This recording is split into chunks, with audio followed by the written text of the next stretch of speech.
Hi అండి అందరికీ welcome back to our my channel. ఈరోజు మా ఇంట్లో చాలా పెద్ద విశేషం ఉందండి. ఏంటి అది అనుకుంటున్నారా? మా అక్క వాళ్ళైతే కొత్త ఇల్లు అయితే కొనుక్కున్నారండి. ఆ ఇంటి గృహప్రవేశం అయితే చేస్తున్నారు.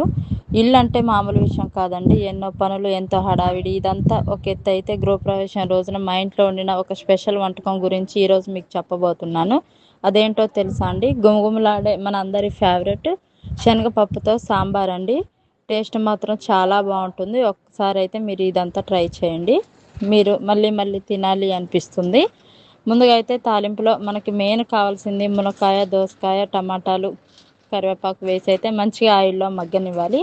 అవి మంచిగా మగ్గిపోయిన తర్వాత ఇందులోకి కారం యూజ్ చేయకుండా మనం అల్లం వెల్లుల్లి పేస్ట్తో పాటు పచ్చిమిర్చి పేస్ట్ వేస్తే టేస్ట్ అనేది చాలా బాగుంటుంది. ఖచ్చితంగా ట్రై చేయండి. ఇదంతా పచ్చివాసన పోయే వరకు అయితే ఫ్రై చేసుకోవాలండి. వేగనివ్వాలి మంచిగా. పచ్చిమిర్చి పేస్ట్ అనేది వేగిపోయిన తర్వాత మనం ముందుగానే ఎప్పుడు కందిపప్పు కానీ శనగపప్పు కానీ అస్సలు వేయొద్దండి.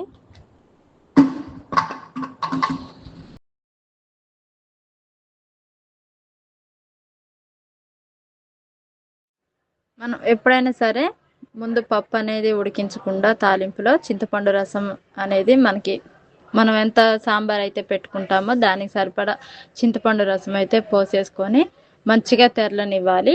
ఎంత మంచిగా తెరితే చింతపండు రసం అంత బాగుంటుంది టేస్ట్.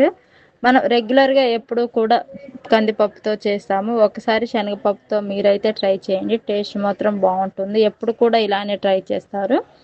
ఇలా చింతపండు రసం అంతా మంచిగా మరిగిపోయిన తర్వాత మనం ముందుగా ఉడికించి పెట్టుకున్న పచ్చిశనగపప్పుని, అది మెత్తగా ఉడకదు కాబట్టి మనం మిక్సీ జార్లో వేసుకొని మెత్తగా గ్రైండ్ చేసుకోవాలి. ఇలా గ్రైండ్ చేసుకున్న తర్వాత మరుగుతున్న ఈ చింతపండు సాంబార్లో అయితే వేసేసుకొని ఈ పప్పు అంతా కూడా మంచిగా మరిగే వరకు అయితే మరిగించుకోవాలండి. అంతే, 5-6 పొంగులు గట్టిగా వస్తే సరిపోతుంది. అసలు ఈ స్మెల్కే ఎంతో కడుపు నిండా తినాలి అనిపిస్తుంది. టేస్ట్ అనేది అంత బాగుంటుంది. తప్పకుండా మీరు ట్రై చేయండి. టేస్ట్ ఎలా వచ్చిందో కామెంట్ చేయండి ప్లీజ్.